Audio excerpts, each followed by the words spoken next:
ئەو کاتتان باش. من دکتۆر محەممەد عیسا حوسێنم، سەرۆکی بەشی فیزیای زانکۆی سەلاحەدین کۆلێژی زانست. ئەوە بۆ ماوەی 3 ساڵ و 2 مانگە سەرۆک بەشم لەو بەشەیدا. بەشی فیزیا پێک هاتووە لە 3 لقی سەرەکی، لقەکانیش بەو شێوەی خوارەوەن: لقی گشتی، لقی پزیشکی، لقی گەیاندن. لقی گشتی ئەو وانانەی کە تێدا ئەخوێنن وانەی فیزیای گشتیە، تایبەتن بە فیزیای عام.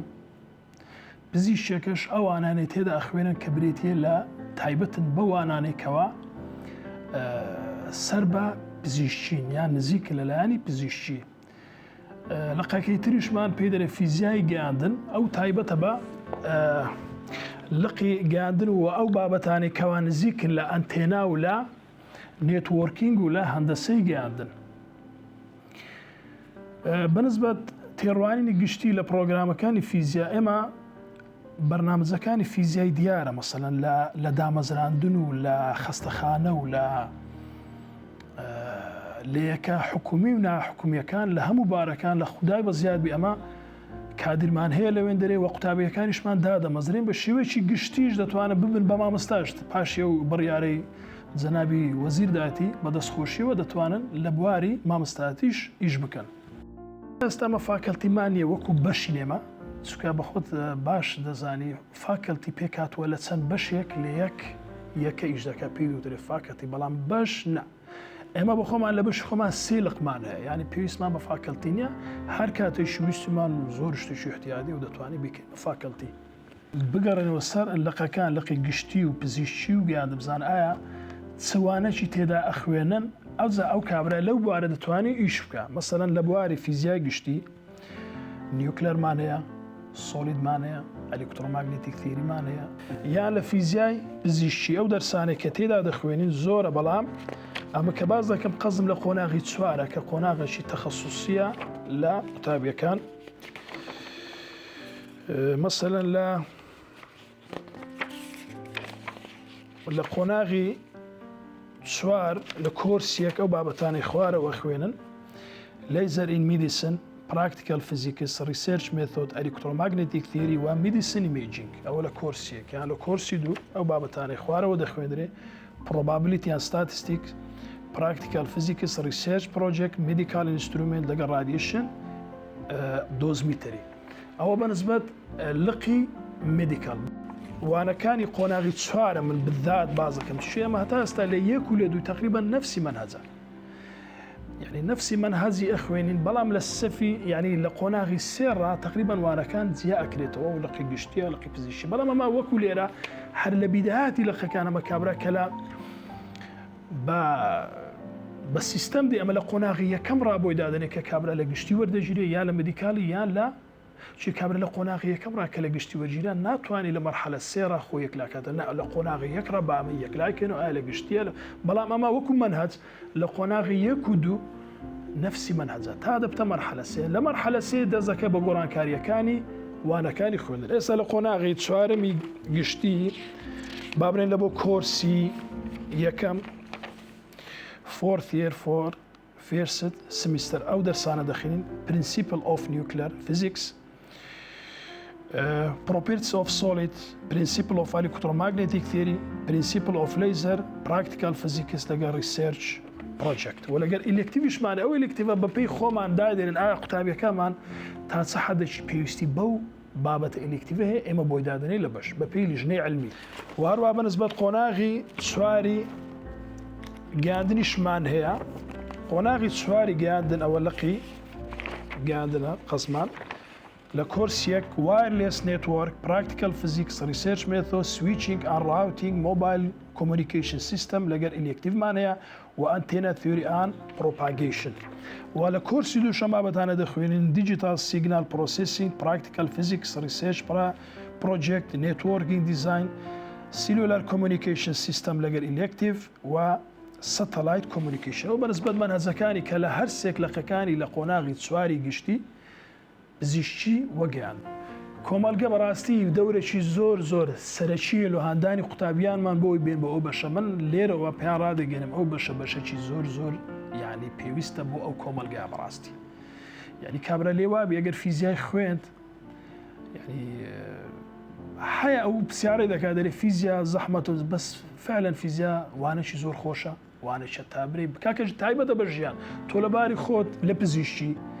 یعنی تۆ سیستەمی ژیانت فیزیایە تۆ لەباری لە گەردوونی لە نازام هاتوچۆی لە هەر ئیشێک تۆ ئیشت بە فیزیای دەبی فلێ بەڕاستی هەست دەکەم کۆمەلگاش یارمەتی دەرەکی باش بی بۆ دامەزراندنی قوتابیانمان لە بوارە جیاجیەکان بەشەکانی لەقەکانی فیزیایی بەنسبەت ئاستی خوێندن تا ڕادەیەک ئاستی خوێندن دابەزیە بەڵام قوتابی دەگەڕێتەوە سەر قودرەی هۆشیاری خۆی چەند خۆی دەتوانێت لە بوارەکەی پێ بگەینێ تەمەنەوەش عینە شتێکی ڕێژەیە لە قوتابی بۆ قوتابیشکی جیاواز ئێستا مەسەرەن ئەمە لە قوتابیەکانمان قۆناغی چار هەیە لە بابەتی پرۆژەی توێژینەوە قوتابی چاک قوتابی هەڵکەوتومان تێدا هەیە یعنی من ناتوانانی برێ سەداسە بەڵام وەکو گشتی ئاستی هۆشیاری و خوێندن بڕۆکێک تا حدێک دابەزیوە وە چۆن قوتابیان دەتوانێت بیری لە فیزیای بکەنەوە کاکە تۆ ئەتوانی فیزیا بە شێوەیەکی گشتی لە ژیانی ڕۆژانەماندا هەمومانیشمان بە فیزیا لە بواری جوڵە لە بواری خواردن لە بواری پزیشکی لە بواری پێکینانی هەموو شتێک حتا لەو تیشکەی کە لە خۆرەوە دێ پێمان دەکەوێت حتا لەو لێدانی دڵمان هەمووی هەر برێتە لە ئەساسی هاوکێشەی فیزیای ئەمە لێکی دەدەینەوە یعنی ئەو کەواتە لە بواری ژیانمادا لە هەموو بوارەکان ئەمەیشمان بە فیزیای دەبێت چۆن دەتوانن خوێندکارانی ئایندە دەتوانن خۆیان بۆ فیزیا ئامادە بکەن خۆیان بۆ فیزیا ئامادە بکەن چەند بنەمایەک هەیە فیزیا خۆی پێناسەی فیزیا چیە پێناسەی فیزیا لە دوو شەی زۆر زۆر سەرەکی پێکدە یەک مادە ئەو زەوزە تۆ دەبی لە مادەی باش تێبگەی بزانە بنچینەکانی مادە چین لە گەرد لە گەردیلە ئەو پاشان لێکدانەوەی ئەو شتانە بەڕستە بیرکاریەکانە تو دەتوانانی زۆر سوود لە بیرکاری ببینێ بۆ ئەوەی تۆ شتەکان لێک بدەوە لە بواری فیزیایی قوتابیش چۆن دەتوانانی فیزیای خۆش بێ دەبا پرسیارش بکەین چۆن فیزیای خۆش بێ نەمەگەڵ دەبن لاین لە بواری ژیانی خۆت ئەگەرە تو فیزیای بیبەستیەوە بە ژیانی خۆت فعلا تو فیزیات خۆش دەوێ بەڵام تو فیزیای ئەستەن برێ هیچ ڕەبتەکی نییە بە ژیانە و طبعاً شتێکی زۆر غەڵەتە کو بایۆلۆجی کو جیۆلۆجی عین فیزیاش هەموو ژیانمان بەڕاستی پەیوەستە بە فیزیا پرۆژەی داهاتوومان لە بواری فیزیا چەند پرۆژێک لە مێشکماندا هەیە یەک لەوانە پرۆژەی دروستکردنی کارەبا واستەی هەوا یان پرۆژەی دروستکردنی کارەبا واستەی شانەکانی خۆر سۆلەر سێڵ ئەو هەردووچی لە بواری فیزیا یان ئێستا لە وڵاتەکانی تر بواری فیزیای ناوچی بەکاردێ بۆ پێدانی وزەی کارەبا کەمە لە هەندێک لە وڵاتەکانی ئەوانەی مەسەلەن ئەوانەی کە زۆر لە پێشن ئەوانە وزەی ئەتۆمی یان وزەی ناوچی بەکاردێن بۆ پەرەپێدانی کارەبای وڵاتەکان کەواتە لێرەدا فیزیا لە بوارەکانی وزەی کارەبا ئیشێکی زۆر سەرەکی مالۆ دەکا لێ ئەمە لە پرۆژەکانی داهاتوو بەڕاستی زۆریشم حەز دەکەم حتا لە قوتابیەکانیش کاکە ئەوانە بابچنیشکەن چۆن دەتوانی هەوا تۆرباین بسوڕێنی وەک وزەی کارەبا بدە ینی وزەیەکی خاوێن بەبێ مشکلە بەبێ پیسبوونی ژینگە بە هەمان شێوە وزەی خۆریش ینی وزەکە پێدەرێن وزەی خاوێن ئەوانە وزەی با وزەی خۆر پێدەن وزەی خاوێن ئەوانە کە هیچ مشکلەیەکی لۆژینگەی دروست ناکە و دەتوانانی لە بواری فیزیامە زۆر سوودی لێ ببینن ئەو کەسانە چێن کە ئارزوو دەکەن بێنە فیزیا ئەو کەسانن کە زۆر یعنی پەیوەستن بە بوارەکانی ژیان سروشت یعنی ئەو شخصانە کەوا سروشت بە ژیانی خۆیان ئەبەستنەوە ئەو شخصانێکەوە فیزیا بەعنی بە سروشتی جەستەی خۆیان دەبستنەوە ئەوانە زۆر پێویستن بێن بۆ فیزیا واروە یعنی ئەمە دایما دەرێم کاکەوانی کە دەین لە فیزیایی با نەبتە شتێکی ئیجباری کۆمپیوتەر ئەمە هینای تێرە نە بابتە ڕەغبەتێک بۆ جەنابەت یعنی هەموو ساڵی ئەو قوتابیانێک کەم دەچم لەگەریان قسا دەکەم لە قۆناغی یەکێک لە مشکلەکان کا دکتۆر ئەمە دەرەجەمان ئەوەندە بوو بۆ هاتینە فیزیا یان بابرێن کۆمپیوتەر ئەمنی هیناردە فیزیا کاکە ئەوە